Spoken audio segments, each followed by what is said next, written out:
Hello, hello. Good evening. Hey, this is great. I always joke we're the business department and we start on time, but I'll always wait if we need to get more chairs out. So this is a fantastic outcome. Thank you all for being here. I'm Brad Gatlin. I'm Dean of the Soderquist College of Business, and I want to welcome you to our event tonight. Tonight's event is part of a speaker series that was started in 2017 by the faculty of the business department. And the goal was and still is to spark conversations that help students capture an imagination for how you might use business or your work to honor God, serve others, and impact the world. As I see a lot of business majors out there, maybe some CM majors, or there's some CM, Chase waved. All right, so we got some CM majors, but it'll shock you to hear that there are people out there who believe in what's been called a Christian vocational hierarchy, right? They believe that if you really love the Lord, help me out here, if you really love the Lord and you're really dedicated, what kind of job will you take on? What will your vocation be? You'll be a missionary, right? And if you love the Lord but you don't want to travel, or maybe you're a little less pious, but you still love the Lord a lot, what kind of vocation will you be attracted to? Yeah, you'll be a pastor. You'll be in some type of full-time vocational ministry, right? And if you're just a little less pious than the full-time pastors, maybe you'll be involved in a helping profession somehow, right? Like you'll be a teacher or a social worker, right? Or a nurse or a doctor, something that helps people all the time, right? So we move down the vocational hierarchy, and way down here, like they're the marketers, right? Like way at the bottom, and the finance people, and the accountants, right? It's the, yeah, at the bottom. All right, yeah, so that's the, and the idea is if you're down here, your responsibility is to make a lot of money and give it to the people up here who love the Lord more than you, right? That's the idea. We are here to push back against that idea, all right? We believe firmly that the Lord calls us into vocations, including in business, that can have real impact on the world, where we can really honor God through our work in business and otherwise. And so we're not all called to be missionaries in a full-time capacity. We're not all called to the full-time pastorate, et cetera. And so this event celebrates that idea. I have all the posters from past Working for the Common Good events in my office. And I always tell people, you won't see anybody famous up there, right? Not even like Christian famous, right? We always bring, and Scott, it's going to stay that way, right? Like we always bring practitioners, right? So people who have come in, either, we've had missionaries, we've had entrepreneurs, and we've had corporate types who come from their day jobs to come here and tell us how they're using their work and using business to honor God, serve others, and impact the world. So I'm excited that tradition continues tonight with Scott. If you're interested in these topics, there is a website on the JBU page. If you just Google JBU Working for the Common Good, you'll see all our videos from past events. This one will be posted eventually, right? But we're glad you're here. And now I don't introduce the speaker, I introduce the introducer of the speaker, and that's my honor too. So I made some notes. So let's see what I said. I said, Professor Nicole Iman, she was ready to come up here, wasn't she?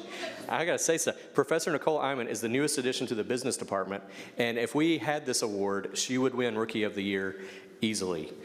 She has been fantastic here in year one. She brings a wealth of knowledge, a deep love for the Lord and for students, and an infectious focus on global engagement that fits right in, makes her a great addition to the Soderquist College of Business and John Brown University. So help me welcome Professor Nicole Iman to the stage.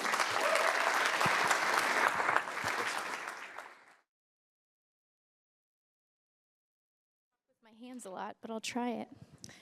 Okay, good evening.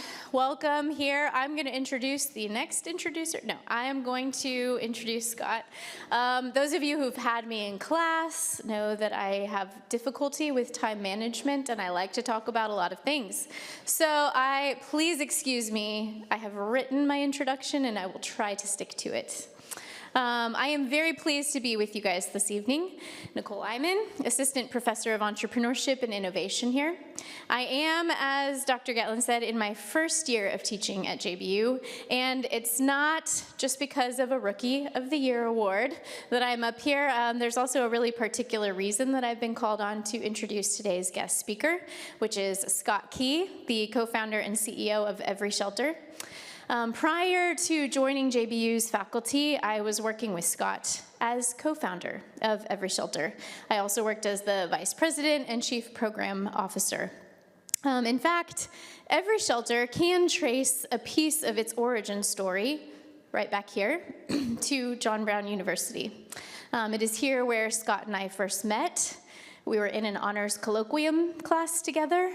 Neither of us remembered until many years later how we actually knew each other. It's kind of that JBU thing where you're all at the university at the same time, and even if you don't really know someone, you kind of know them.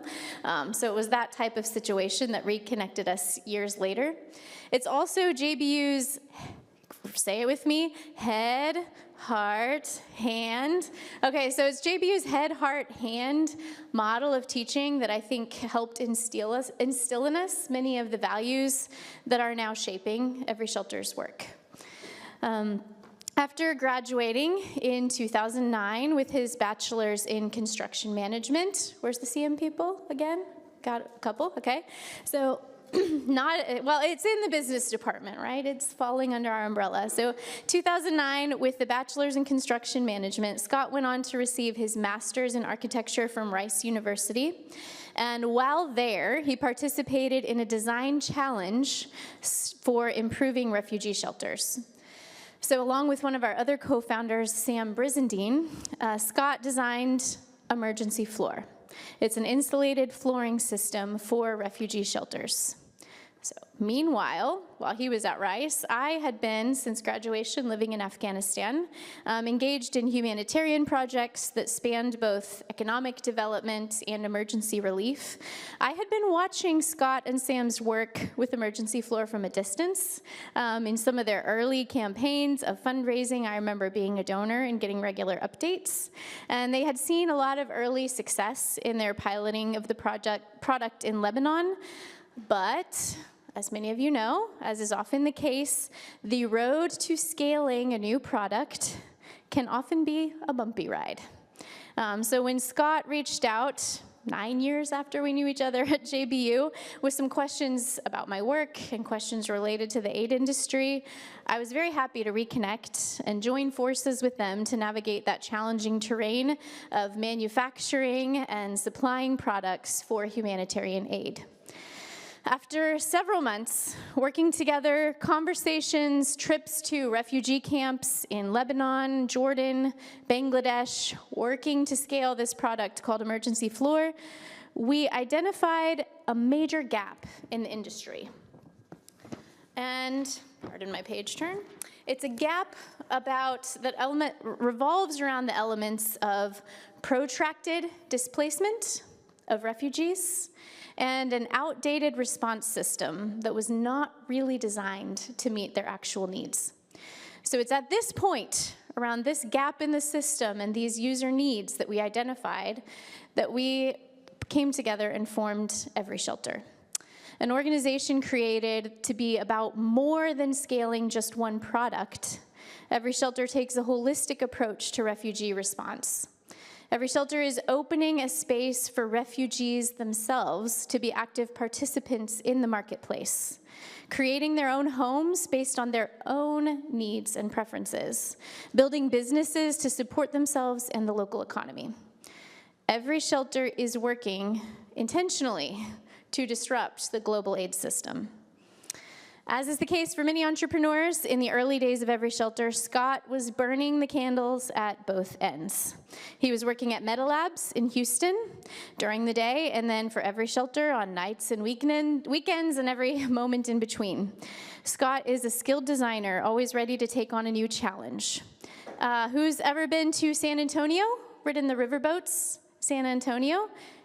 You are safely here because you have ridden on a Scott-designed boat. So he had a lot of success in his own professional career and was filling in the gaps to really grow and build Every Shelter.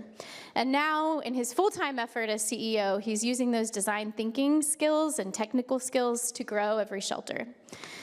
7 years in, the impact of Every Shelter's projects and products now span across multiple continents, offices here in the US as well as in Uganda.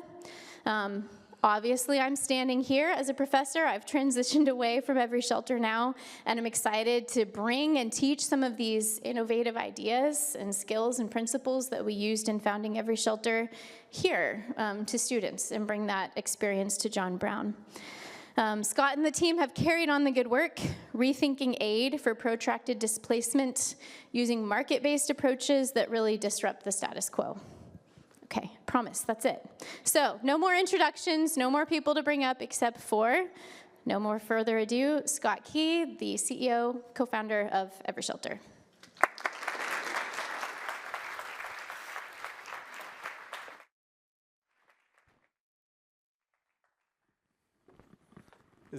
Am I on? I'm on. Okay, that's good news.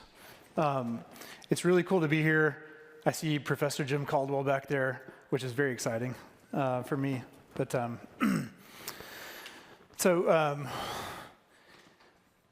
going to front end this presentation with the things that you need to take away. I know some of you guys have worksheets and you're here for extra credit.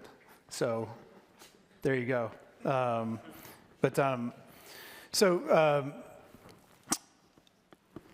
There's having done this work for a while, there's a few things that I know that are common myths that you may hold about refugees.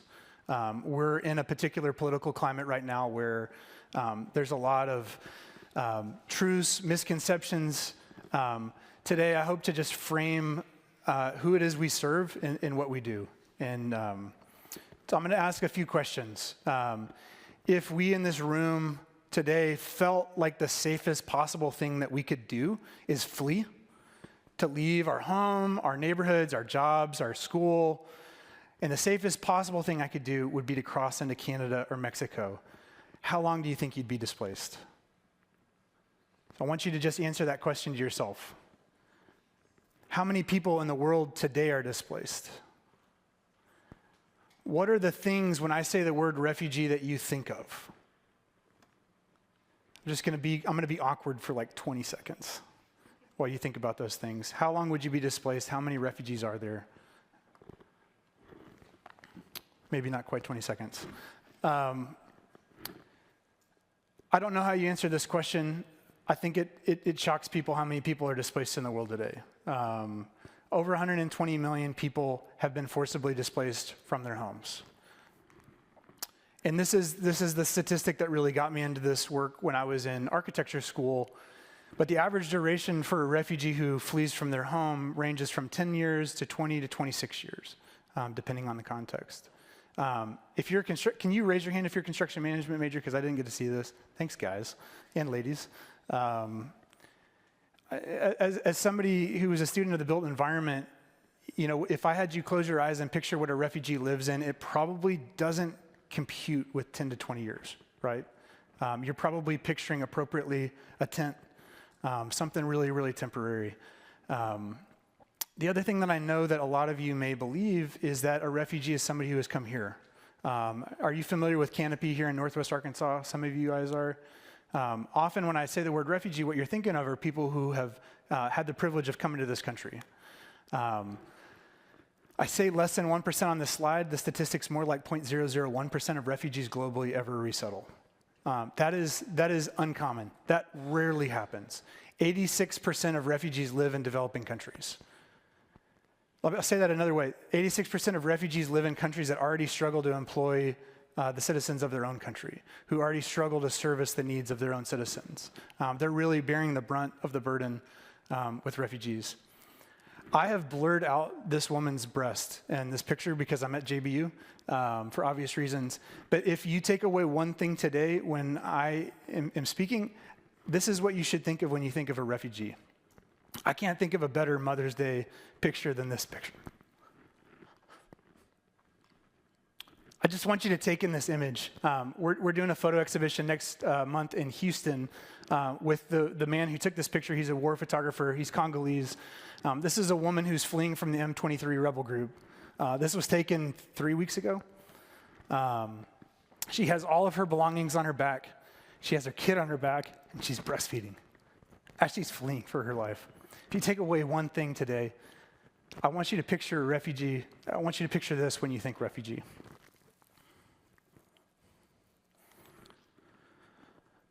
At Every Shelter, our vision is to work until every refugee creates home. That's intentionally somewhat of an ambiguous statement around creating a home, because 10 to 20 years you are creating a home wherever you are.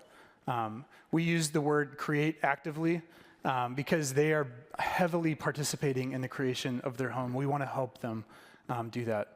This is a bit of a wonky statement, but our mission is to build localized refugee aid ecosystems centered around the needs, preferences, and aspirations of refugees. I'm going to unpack that in some of my slides. The way that we work is not the way that humanitarian aid typically works. Humanitarian aid generally sees refugees as beneficiaries. That's a nice way of saying something really paternalistic and not respecting their full humanity and their agency as human beings created in the image of God. We want to build a system that really works with their needs, their preferences, and their aspirations to build a better system. I hope that you can all see this in the back. I usually don't present to a room this large, but this is a diagram that we use at Every Shelter to sort of contextualize the work that we do and where we work. If this room, kind of following the analogy that I started at the beginning, if we all had to flee today and go to Canada, go to Mexico, the UN, kind of the umbrella organization that oversees the United Nations, that oversees a lot of displacement, if we all fled today, if you go to the right side of that diagram, they have one of three goals in mind for us. We already talked about resettlement. Resettlement is a refugee coming to Northwest Arkansas, right? You see on the diagram, that is the absolute smallest portion of it. It's not even proportionate to the number that are actually there. The vast majority of refugees, when they are no longer refugees, will repatriate. They will go back home, right? The third option is local integration. They'll become a citizen of the country where they are currently residing. The problem is that from the time of fleeing to the time where somebody actually has one of those durable solutions available to them, 20 plus years has often elapsed, right? If you look at the left side of this diagram, just by a show of hands, do you guys remember the day that the U.S. left Afghanistan and the Taliban took over Kabul? Can I see a show of hands? You felt pretty bad that day, right? You felt a lot of feelings. You probably felt really complex feelings, but you probably felt really bad for the women and girls of Afghanistan and the realities that they were about to start living in, right? Then a few months later, Russia invaded Ukraine. And globally, the attention span shifted from Afghanistan to Ukraine and then Gaza. We have a pretty short attention span, and this isn't an indictment on you, right? There's a lot of things in the world to care about. But what we see in our space is that when the world is paying attention, there is funding. When the world is not paying attention, there's no money, right? So even in the best circumstances, in a refugee crisis, the funding really concentrates right at the beginning. How many of you have read news articles about the M23 rebel group in the Congo? A few of us. How many of you have read about the two generals in Sudan who are warring for power? A few more. These are the worst humanitarian crises in the world right now, right? They don't break into our news cycle. And again, this isn't an indictment of the news, the media. It's just the reality that there are a lot of things to care about in the world, and when we're not paying attention, the money isn't flowing. So what we see in our work is that, you see a blip in the funding if the crisis is fortunate enough to benefit from some global attention. And then you've got year 2 through year 20 of life that refugees need to live, and specifically in our case, homes that they need to live in, and children that they need to raise in those homes in the gap. Our work really concentrates, generally speaking, on year 2 through year 20. Okay, I was encouraged to talk about how we got to this. So this is a picture of me with more hair and less weight. This was probably 3 weeks before I was a freshman at John Brown University. I was invited by an ex-girlfriend's dad to go to Nigeria, and I said yes. And we ended up spending a few weeks in a rural part of Nigeria fixing a water filtration system and an electrical system for a hospital there. It was a mission trip, right? Mission trip, show of hands. I'm going to keep making sure you guys are alive while I talk. I think we did some good things on that trip. But for me, what I saw when I was in rural Nigeria was pretty disturbing for me. I grew up in the United States. I had never traveled abroad. I don't recommend necessarily Nigeria being your first place to go.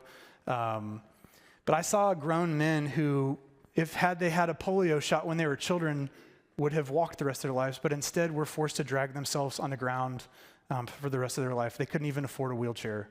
And I say that story just to say that my American brain really couldn't compute the wrongs that were out there in the world. I couldn't understand. I couldn't kind of put those two things together. Like how are people needing to live like this? I entered my freshman year at JBU pretty confused as to how to justify, reconcile, my faith in what I saw in the world.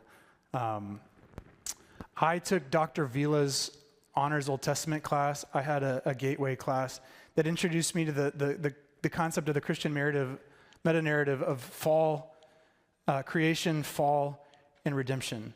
And like Brad was saying when he introduced the topic of tonight, the common good, it was the first time in my life that someone had introduced the concept of the thing that we're doing, the thing that you're studying at JBU, your major, the experiences that you have in your job, those are actually things that can be used to build the kingdom of God, right? Prior to that, my conception of faith and work was really, well, maybe you could invite your coworkers to church. Maybe you could have a Bible study with them. Those are all really great things to do, but not the meat and bones of the profession that we were choosing to follow. And that really kind of ignited something in me that I didn't really know what to do with and really wouldn't materialize for many years. But it was really some of those early courses that I took as a freshman here that planted the seeds of what I would go on to do. Nicole mentioned an early prototype that we made. The thing that I want to say about this image is that there's nothing good about what we created here. This is really stupid. And we were told that repeatedly when we would show it at different conferences. We had some grant funding to create a disaster relief shelter. Inside of that box was everything presumably a family would need to live on. We thought it was really clever that we made the box something that could be reassembled as a floor. We spent a ton of time designing a tent and making a tent that then locked into that elevated flooring system. We took this to a disaster relief conference where we received a lot of feedback that everything that we had done was bad, dumb, didn't work. We had a few generous, kind people who said, hey, there's actually a need for flooring in the global humanitarian sector. And we were flabbergasted. We didn't understand that. I don't think anybody in here probably grew up without a floor in their home. I'll do a show of hands. We all had floors. So we started taking a deep dive as architecture students into what they mean by that. It turns out 2 billion people in the world live without floors. This is circa 2012. This was before the Syrian refugee crisis sort of entered the zeitgeist in America. I keep learning how young you all are. So in 2011, 2012, you may not have been paying attention to the news, is what I'm gathering. But the thing that we kept reading about was that Afghan refugees and Syrian refugees were freezing to death in the middle of the night. That refugee status place, I'm just going to keep stating the statistic, 10 to 26 years. And when we were two architecture students, it felt like something that maybe we could figure out. And that was really naive, but we were like, hey, let's figure this out. If you've ever gone camping in cold weather, you know that it's not just that the weather, the air is cold. If you're sleeping on the freezing ground, you're never going to be warm, right? And it was that basic insight that really kind of propelled where we would go from there. When we were students, we were in a startup accelerator program. This was our first prototype This is a shelter that IKEA developed through a nonprofit that they owned. They wanted to design flat pack refugee shelters. We photoshopped an image of our floor in their shelter and sent it to them. And then they called us. And they invited us to Sweden to test this early prototype with them. And it was really our first break. We had been working on this for about 2 years. No one took us seriously. And quite frankly, they had no reason to take us seriously. We were 2 students. We were really earnest. We really wanted to make a difference. But we didn't know enough. And we didn't have enough information to actually adequately design something for refugees. This was a really catapulting moment for us. This picture, not this picture, but a picture of our floor in the shelter ended up in the New York Times. IKEA made some really key introductions for us within the UN system. When we were finishing up in grad school, we ended up landing a grant with USAID, specifically a group within USAID called DIV, Developing Innovative Ventures. Most grant money in the world is pretty bread and butter, rinse and repeat, do the same thing over and over again. Maybe at some point in the talk, I'll talk about how problematic that is. DIV was a specific pot of money that wanted to take chances. There's a lot of problems in the world that need to be solved. If we keep trying things the same way that we do them, we're probably not going to solve them. And it was a really special pot of money that allowed us to graduating students to get access to some funding to take the idea and make a mold that we could make many, many parts out of. We started working with UNHCR in Lebanon. In the background, you can sort of see some mountains. I'm going to look for head nods. That's Syria. We were working in this context starting in 2015. And we started working with communities. And working with those communities, we fundamentally redesigned the product. And it was one of the first lessons that we learned as designers in this space. If we don't treat refugees as customers, if you're an architect and you're designing a building and you don't ask your client what they want, are you going to design a good building? You're definitely not going to. If you're designing something for refugees, they have to be integrally involved in the process. And in that process of working with those 40 families on the border of Syria, we completely redesigned the product into something that we still manufacture today. This is 2015. Randall told me to tell some stories while I talk, maybe because he understands student attention spans better than I do. But in the same camp, I think it was the second time we visited this camp, we had a fixer, a guy that worked for the nonprofit that we were partnering with in this case, and suddenly we couldn't find him. So it's these 2 dudes from Texas on the border of Syria, and the only guy that speaks English, we can't find him. And the next thing we know, we start feeling shelling. We could just feel it in our chest. We could just boom, boom, boom, boom, boom. We could just hear it. Next thing I know, a Syrian family is pulling us into their shelter. And next thing we know, there's automatic machine gun fire about 100 yards away from where we were. And for the next 4 hours, these 2 dudes from Texas just sat in an Arabic-only speaking household while we just, on our own floors, while we waited for this firefight to stop. It was one of the moments, this is my oldest daughter. She's very shy, so she won't raise her hand probably. She was 1 year old, and it was one of the moments in this process where I was just like, what am I doing? What am I doing here? I shouldn't be in circumstances like this. For the next 5 years, we worked exclusively in Lebanon. This part of the country was completely controlled by Hezbollah. It wasn't maybe the best place to be, right? But we were really just determined to make this work. If I told you, so we talked about freezing, that's not good. If I told you living in the dirt isn't healthy, let's do more head nods. That's not good. Statistically speaking, you're more likely to have gastrointestinal issues. Your kids are more likely to suffer from diarrhea, which is the number 2 killer of kids under the age of 5 globally. You're more likely to suffer in school, your kids are. So it's pretty intuitive to say that it's not good to live in the dirt. Data and science backs that up. We spent a lot of our time working with Syrian families really documenting that process and showing that this was a really effective way of propelling kids towards health and towards outcomes. I love this picture. This is the picture I think of often when I think about our vision statement, until every refugee creates home. I have almost never been to a refugee shelter where they haven't planted flowers, where they haven't decorated their house. This is their house, right? This is their home. They take a lot of pride in it. I love this picture in particular because they've taken fabric from back in Syria and they've decorated with it. And this man is clearly proud of his home. I had more hair in this picture. I think I maybe also weighed less. But like Nicole was mentioning, we were the two dudes in Texas. Actually, that's a Syrian guy. That's not Sam. But you know, we were just at a loss for how to scale this up. We had sold about $300,000 worth of floors to NGOs. The environment around refugees was really starting to tank in Lebanon. And just to paint a really clear picture about that, that's a country about the size of New Jersey, has 4 million people in it. And at the height of the Syrian refugee crisis, there were 1.8 million Syrians there, right? There's not a lot of universal truths in the world of refugee relief. One of them is that almost none of these countries want the refugees to be there. I said that refugees are hosted primarily by developing countries. These are places, like I said, that struggle to service their own people.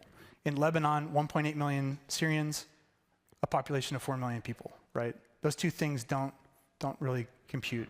And so as a result, most countries make it really difficult for refugees to live there, right? This is 2025. We have had many millennia of developing building materials and building science. Innovating in the material space for buildings you're really kind of innovating on the margin. But if you go into a country where they don't allow you to build a proper home with proper materials, you've got to figure something out, right? One of the things that was really successful about our floors was that they're seen as non-permanent. We could install this, a family could install this in 5 minutes, they could bring it up in 5 minutes. And we had approval from the government of Lebanon to put these in, right? The last time we had checked with families, some of our floors are already 8 years old. So how temporary is that, right? That's a lot of kind of the innovation that's needed in our space, is bridging that gap between a temporary product and a long-term product. By the time Nicole came into the picture, Sam and Scott were $30,000 in debt each because the NGO that Nicole mentioned backed out of their order after we had already set our manufacturer loose. I was spending so much of my time in Lebanon. I had a real job that paid me actual dollars, which allowed me to pay my mortgage and things like that, which was cool. I was taking a lot of unpaid time off to shepherd this pilot in Lebanon. We thought we were going to launch this as a for-profit and sell this product. And at this point, probably a little predating this picture, we were $30,000 in debt, and both of our wives were like, what are we doing? And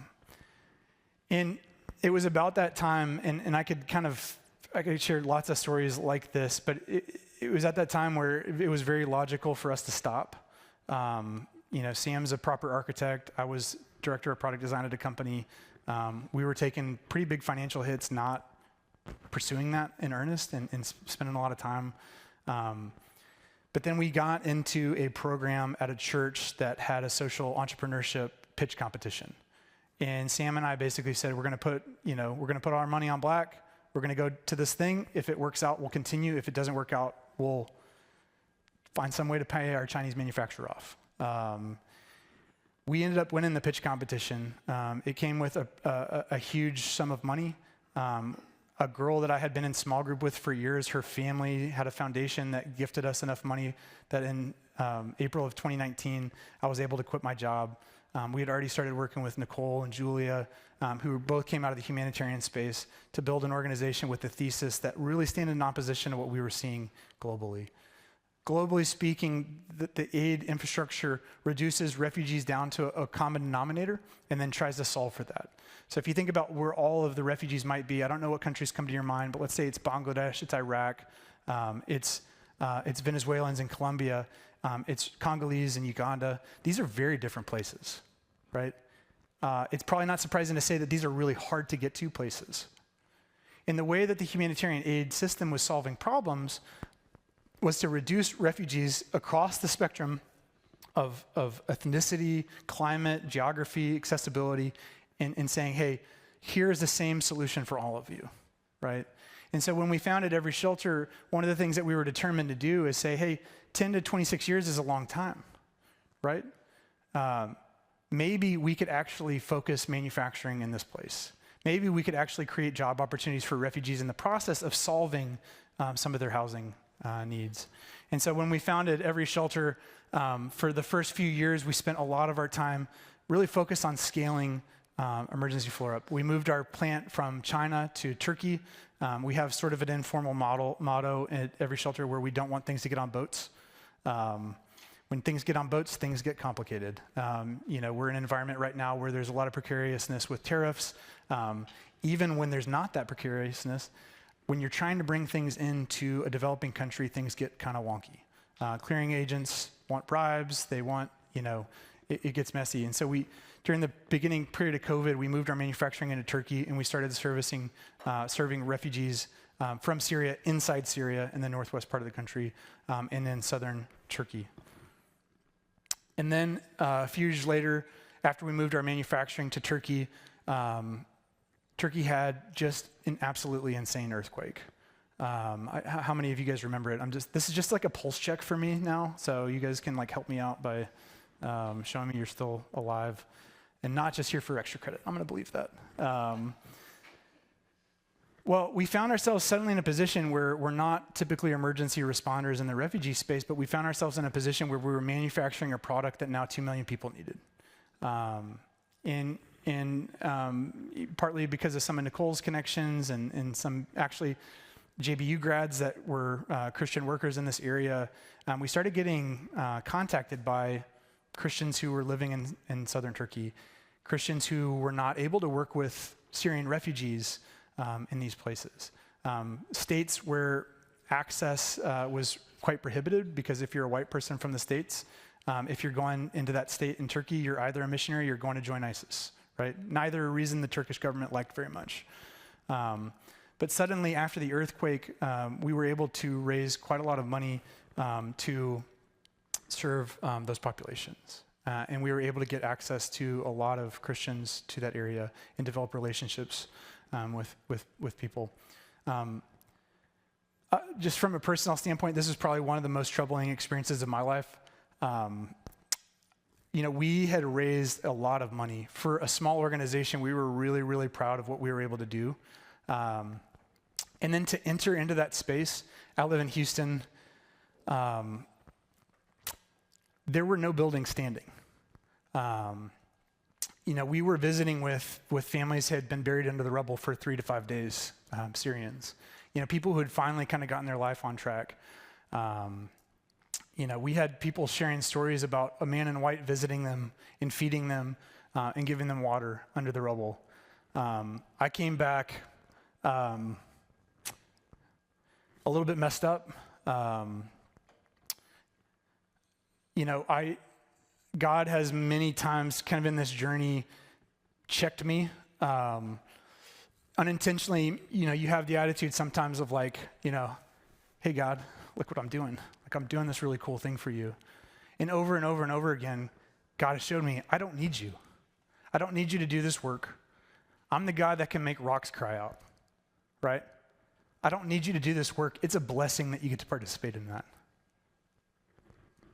Hopefully, I've learned that lesson. I feel like I relearn it frequently. Every Shelter launched our first kind of nascent office in Uganda a few years after starting. The primary goal for us at that point was to say, okay, kind of like our floors, instead of develop the way that AID has worked for a long time, where we make tarps in Vietnam, China, India, and import them in, can we make a tarp in Uganda, right? The UNHCR tarp, the kind of the bread and butter tarp of our space, lasts 3 to 6 months. Refugees are displaced for 10 to 26 years, right? It's not a good product. It is future trash. That's the way that we think about it. And so when we launched in Uganda, the question was well, hey, at the end of the day, a tarp is just a big dumb rectangle, right? It's just, material with a nice edge, grommets. And so we set about manufacturing that product there.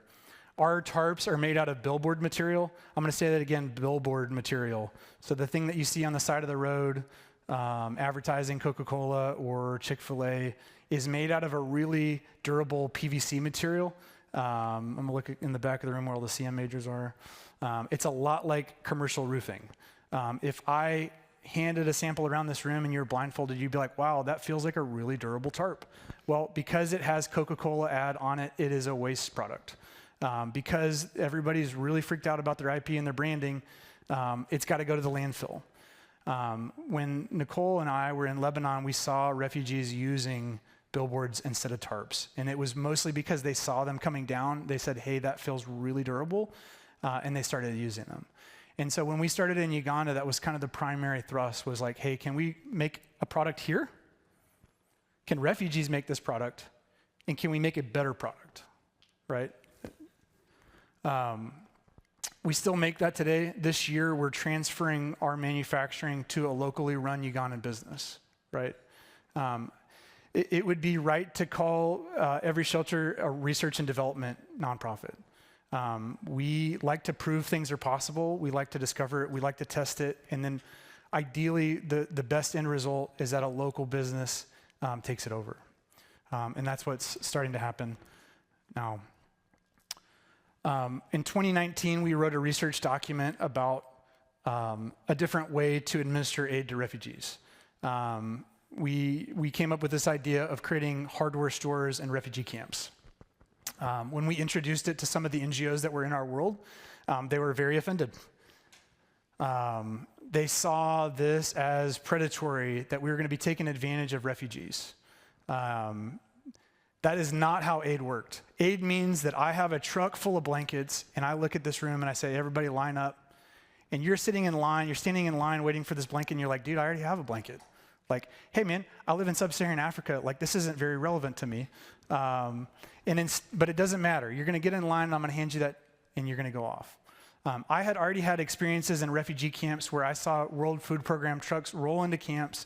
Everybody lines up with their UN refugee papers.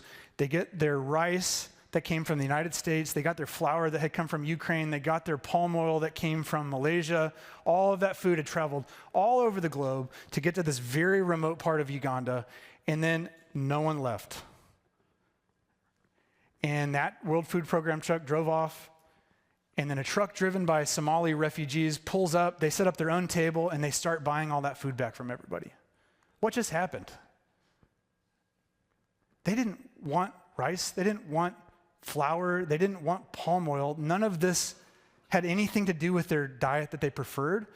They had been living there long enough so that they had started growing their own food, the things that they actually wanted to eat. And what they actually wanted was cash, right? So there's two lessons I could draw out of this story, right? Well, that's a lot of inefficiency, right? That's not good. But boy, how entrepreneurial were those Somali refugees, right? They saw an opportunity to basically take a premium food stuff that came from the West and then sell it into a market in Kampala where there was more of a market for it, right? So we had already had experiences like this. I've never been in a refugee camp where markets are not happening. I remember being in a camp in Iraq and eating at a falafel shop and going into a wedding dress shop, right? Back when I had a little bit more hair, I would get my hair cut at a refugee barbershop.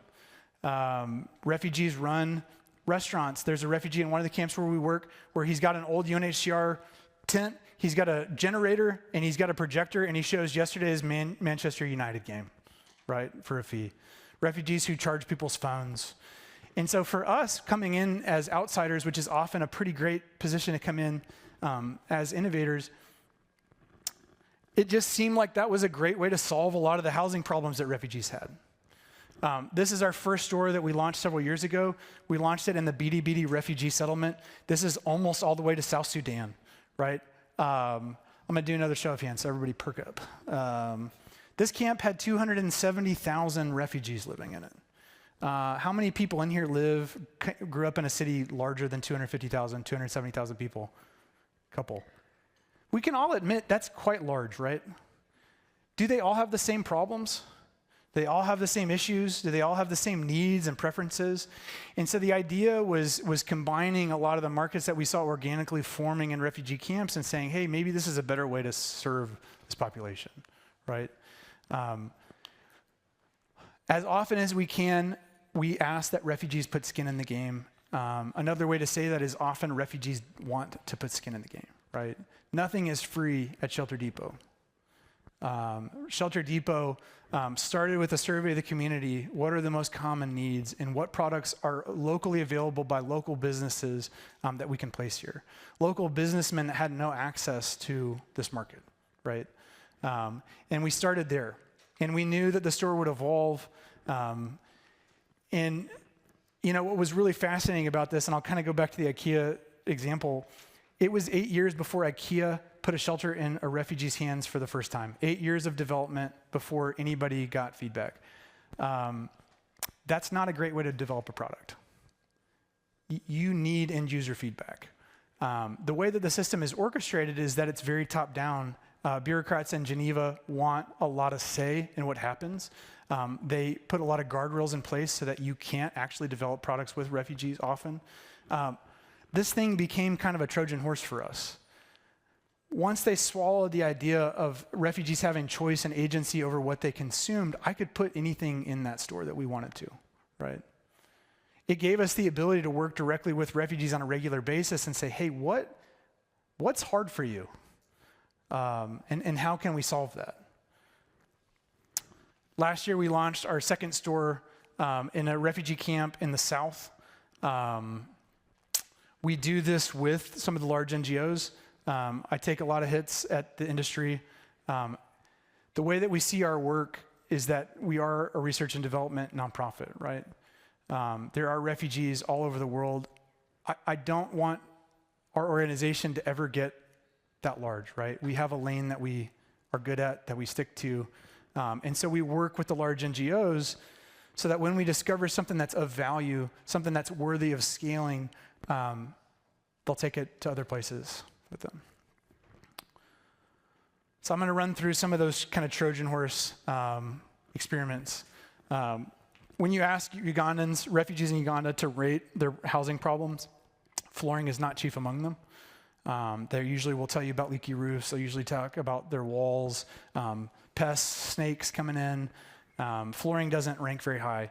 Well, you all know now that it's not good to live in the dirt. And even though refugees aren't prioritizing it, we wanted to introduce a product. And so we introduced Bashe Bora floor. Bashe Bora means better tarp in Swahili.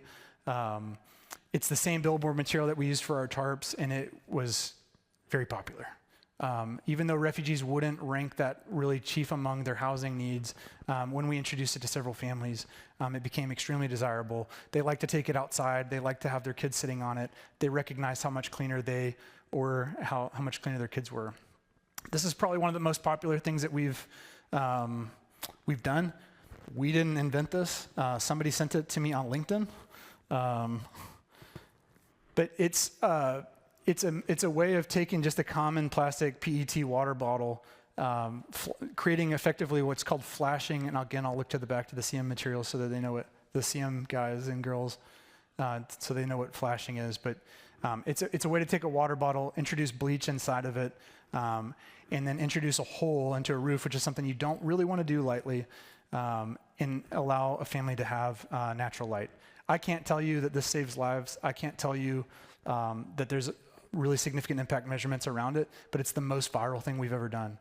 We run workshops all the time where we teach people how to do this. Then they started doing it for their neighbors. They started doing it as a business. We have refugees come up to us and say they have it in every single room of their house.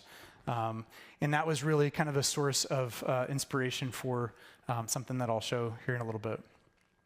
We take the same tarp material because we get a lot of used billboard material, and we started experimenting with rainwater harvesting. A lot of these refugee camps have, one of the camps where we are, a family gets about 5 gallons a week of water. To kind of just like set that in, if you think about all the ways you use water, it's not just drinking, it's using the toilet, it's bathing, it's cooking. 5 gallons for a family doesn't go very far. And so using that same material, we've been able to introduce water collection techniques. Every store that we build a model home. This is called a tukul. A tukul, if before I put the slide up, if I said close your eyes and picture an African hut, maybe it looks like this in your mind. Sudanese have been making this type of home for millennia. Who is the author? Who is the architect, right? No one knows. It's something that has really developed over time. It is a really successful building. It costs a family about $200 to build one of these. I'm not showing an image of it, but the top of the wall is crenellated, like a picture, like a castle, the top of a castle, where it's crenellated. It has a really steep pitched roof. Both of those things help draft air. Heat rises. It helps draft air. You can stand inside of a tuchel, put your hand up to the wall, and feel the breeze coming in. It naturally cools despite the fact that there's no electrical or forced air system inside of it. So why would we improve on that, right? I said there's 270,000 refugees living in this place. Traditionally, this is made with eucalyptus poles and grass.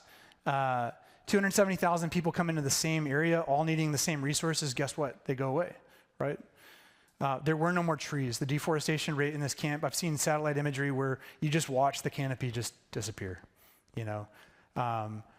It got to the point where literally refugees and host citizens of Uganda were fighting each other over the scarce resources. We discovered an NGO, a local Ugandan business, that was teaching people to use dead palm leaves, weaving them together to create a roof that would last 5+ years, right? We discovered another local Ugandan business that had started growing bamboo. They saw that the price of eucalyptus was extremely high. It takes years to grow it. They saw how rapid bamboo could be grown. And so we worked with them to build a prototype home right next to the store so that a refugee who was coming to our store could actually touch and feel a thing that they weren't used to. It looks a lot like the thing they grew up in. But there were certain substitutions made.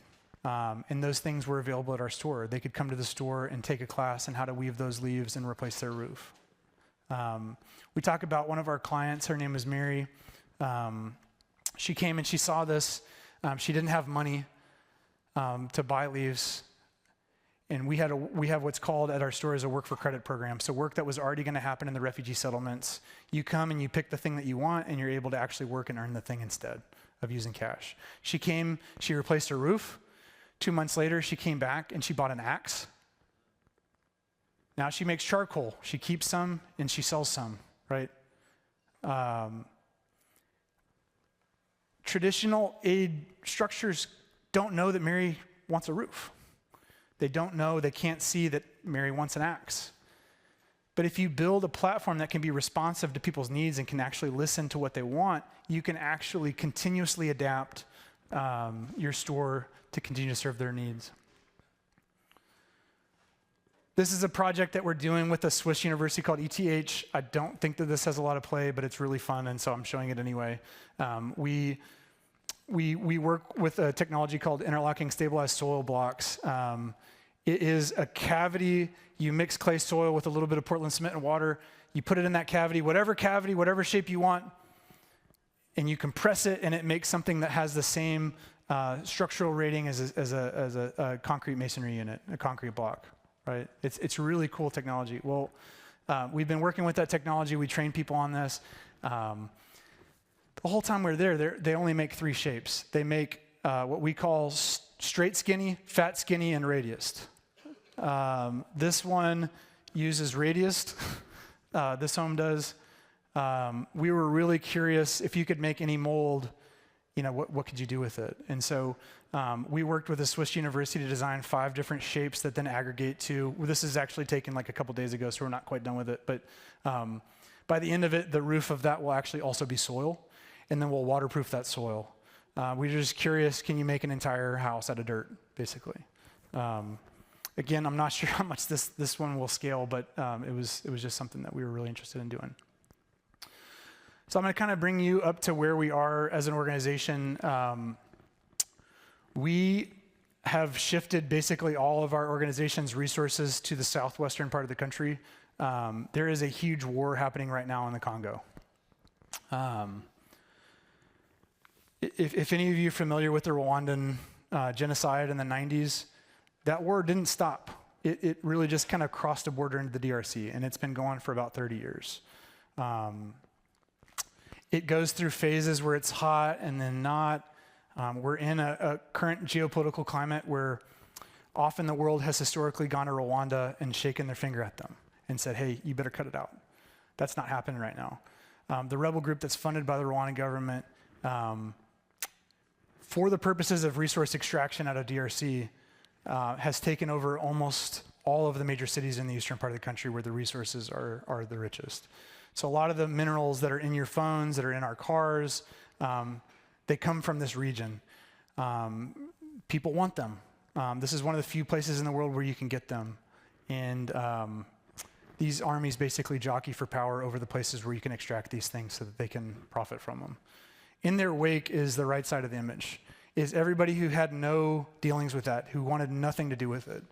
We don't take political stances. We don't really take geopolitical stances, although what I said about Rwanda isn't something that many people say. We want to help the people who don't want to take any part of that. I'm showing you this image again, and I'm going to say it again, that I hope that after tonight, if there's one thing that you take away, when you hear the word refugee, you think of this woman, right? What we're seeing right now in the southwestern part of the country is that 80% of the people coming in are single moms, right? This lady's name is Antoinette. When we met her, she had sold her kids' week's food rations so that she could have some help building a home. That's messed up. You know, when we were architecture students reading about people freezing to death in the middle of the night, our reaction was like, man, can we do something about this?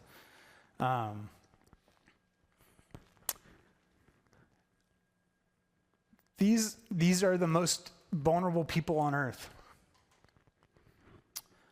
We know that they're selling their bodies to get help. If I was to look at you and say, hey, you just witnessed your spouse being killed, and you're going to flee across a border, and I'm going to give you 2 tarps and some basic tools, build yourself a house.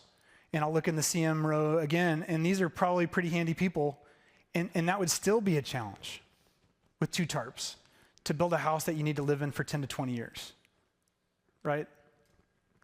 This is wrong.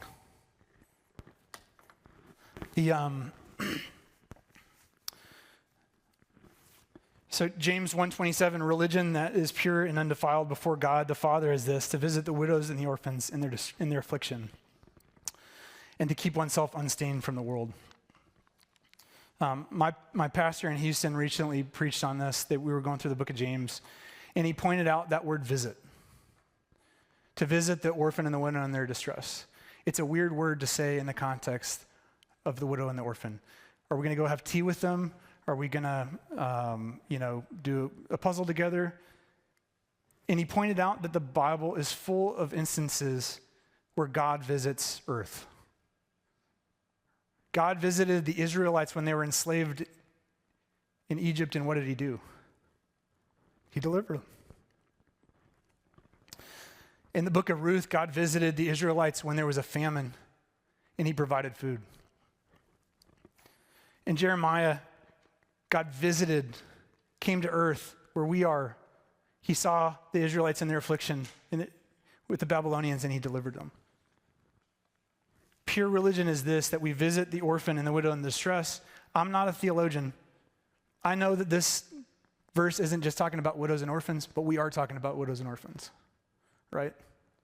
The number of unaccompanied kids in this camp is crazy. I was just in this camp about a month and a half ago. And it was one of those moments like when I was in Turkey where you're just looking at the level of destruction and you're just like, man, what are we going to do about this?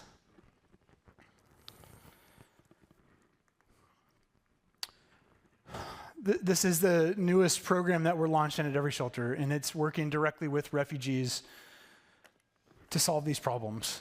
We like to say community-led, expert-supported. I've gone to school for 8 years, studied construction management, studied architecture. My staff has gone to school for similar amounts of time to be good at understanding the built environment, how materials can behave to create a home that's durable, that's decent.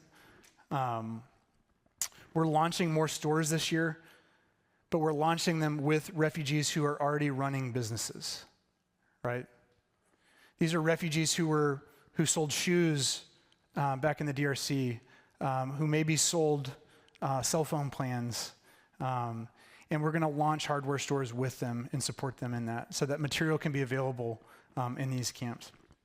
For a little bit of context, in addition to these camps being enormous, 200,000+ people, the land mass is enormous. The camp in the north is about 300 square miles. The camp where some of these pictures are taken is 77 square miles. I think Manhattan, New York is 15 square miles for reference.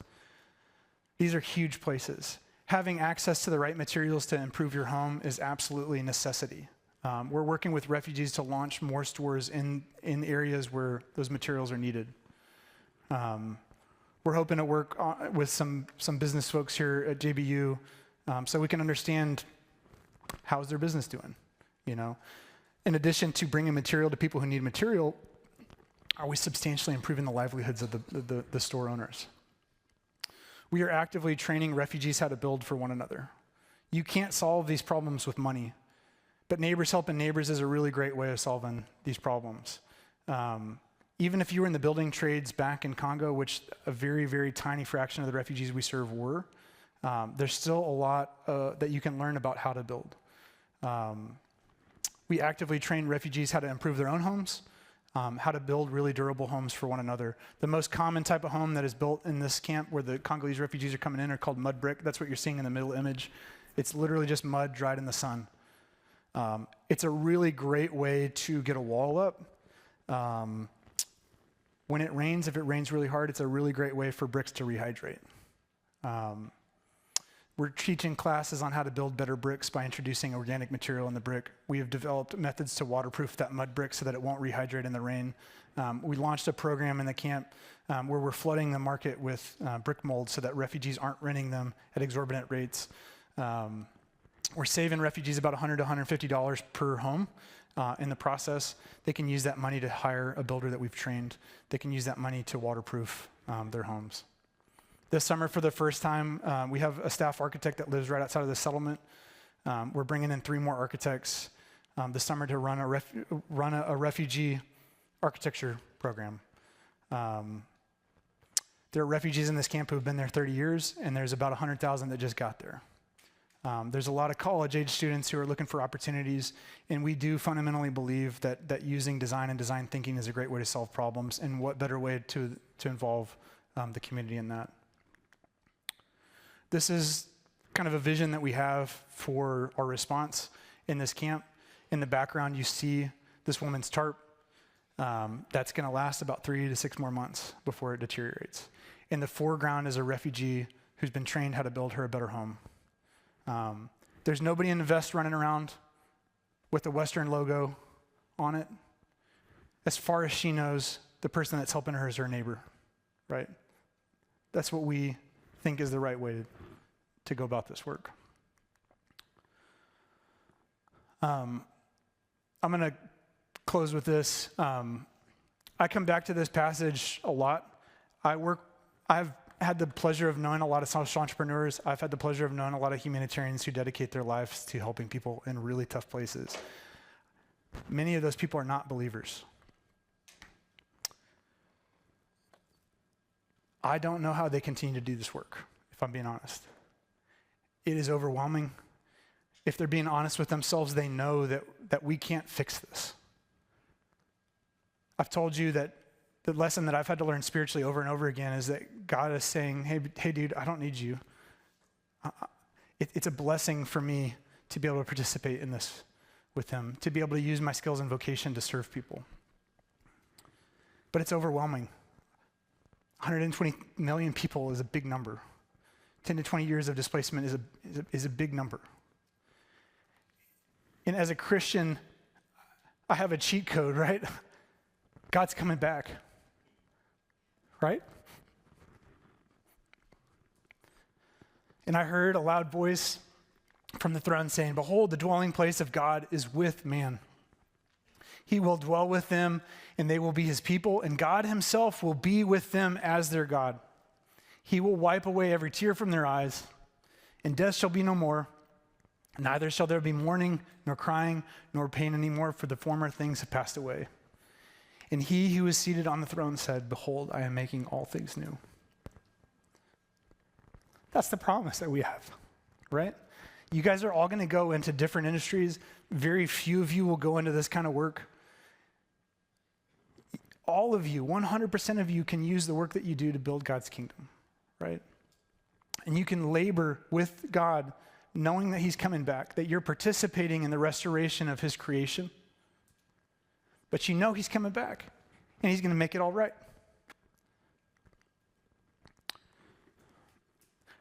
In this kind of setting, I don't usually do this, but you can scan this QR code and sign up to donate to the work that we're doing. I would encourage you to do that. Having just been in the field with innumerable numbers of people fleeing into this country, we could use more funding to get these folks the help that they need. Anyway, thank you guys for your time. And I appreciate being here. It's always really cool to be back here. I'm really excited for you guys. I got to show my daughters J. Alvin. Do we still say J. Alvin rules? Is that still a thing? Yeah. Okay. Well, it does. And so anyway, thank you guys so much for having me.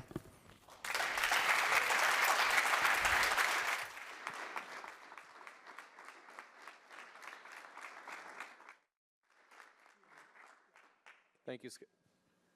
Thank you, Scott. That was fantastic. And Scott has graciously agreed to some Q&A.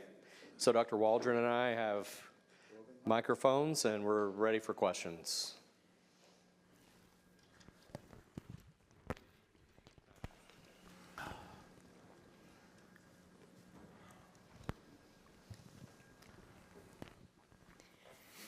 Does every shelter have an internship program? We do. We just filled all of our slots this summer. The architects that are leading that refugee architecture studio are all interns this summer. So what do you study? Economics. Could probably use some help.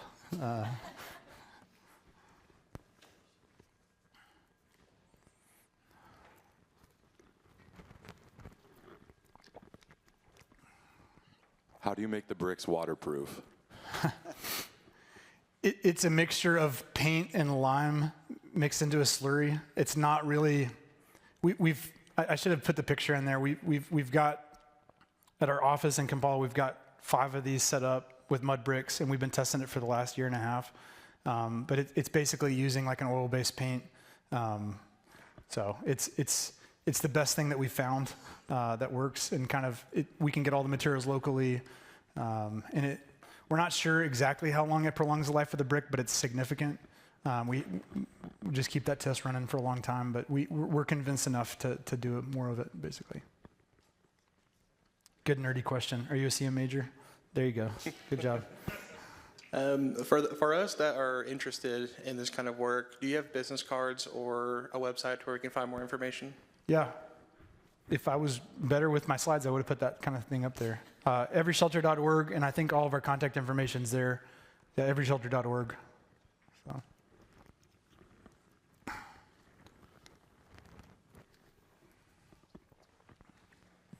Thank you for this presentation. It was awesome, really good.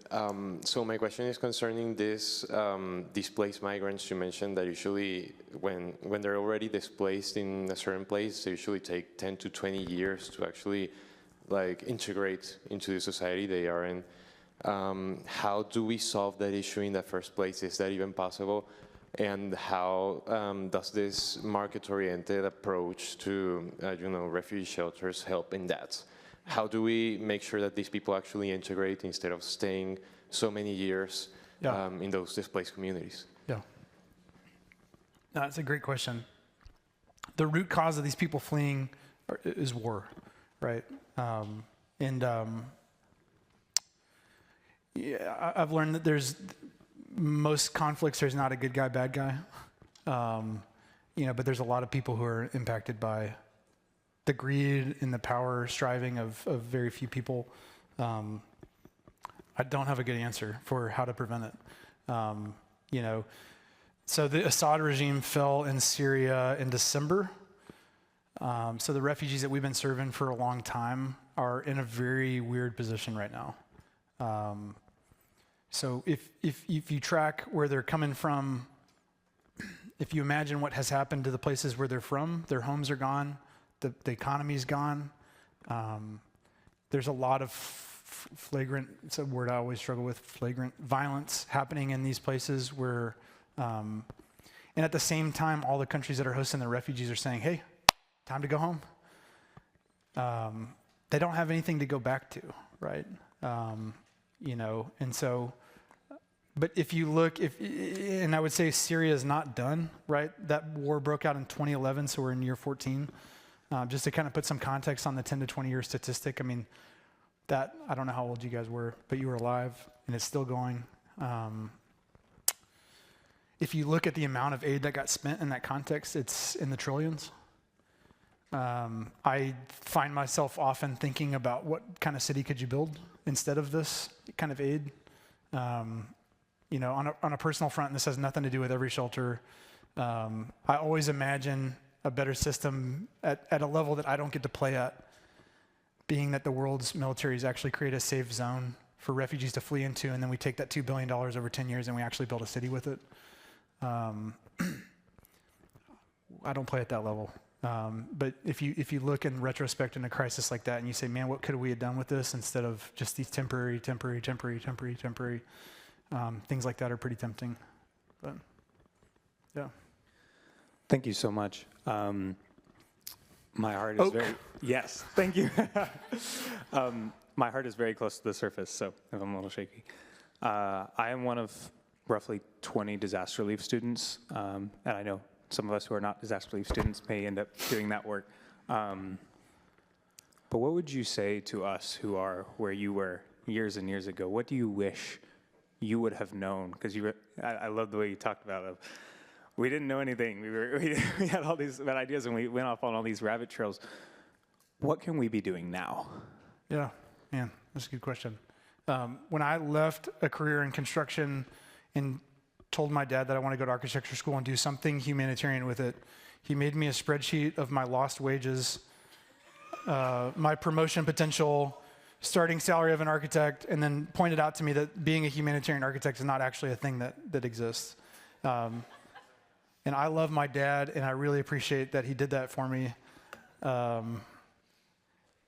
he was right. He was right about a lot of that.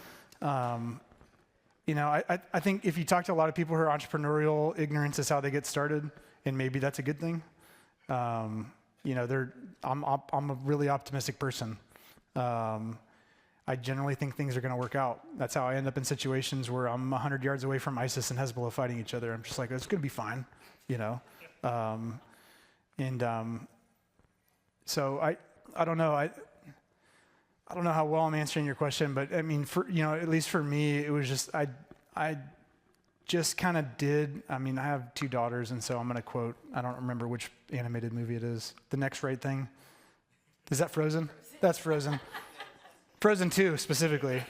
But we just kind of kept going, and we got a lot wrong, and then we would fix it when we got feedback, and then we just kind of kept going. And I think we were so compelled by the problem that it was hard to stop. So I don't know how all that's answering your question, but there was plenty of logical things to kind of stop us from continuing. And but yeah.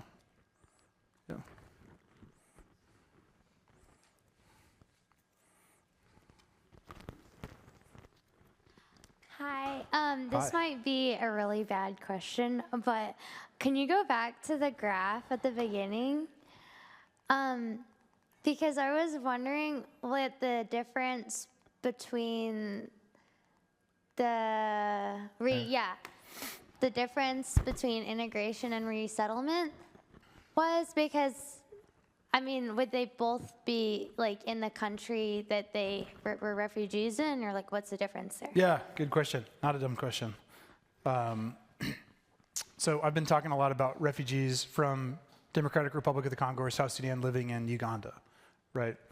I think in 2024, Nicole just stated this statistic, 85,000 people were resettled in the United States.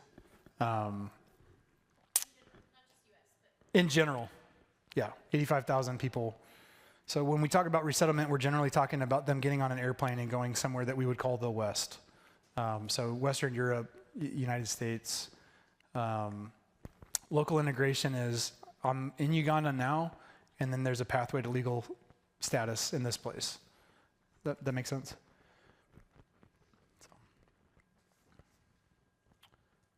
Hi.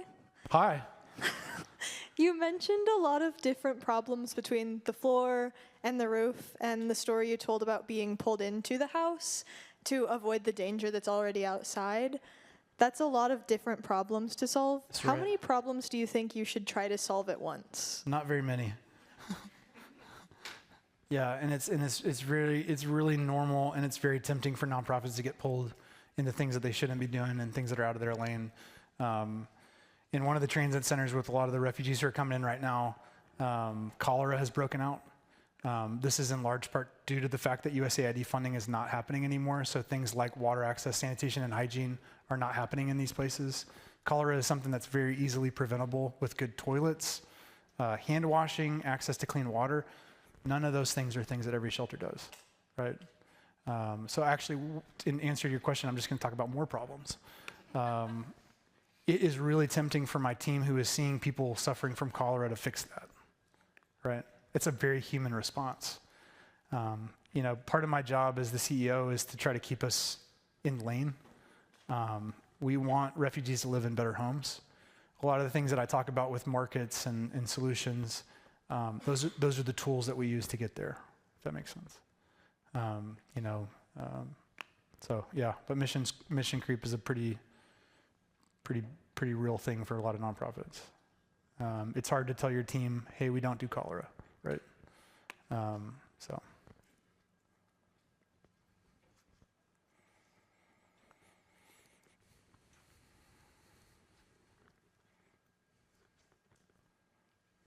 Okay, we will wrap it up. I would be remiss if I didn't thank the Center for Faith and Flourishing and Dr. Dan Bennett, who co-sponsored this event with the College of Business. Please help me thank Scott Key one more time.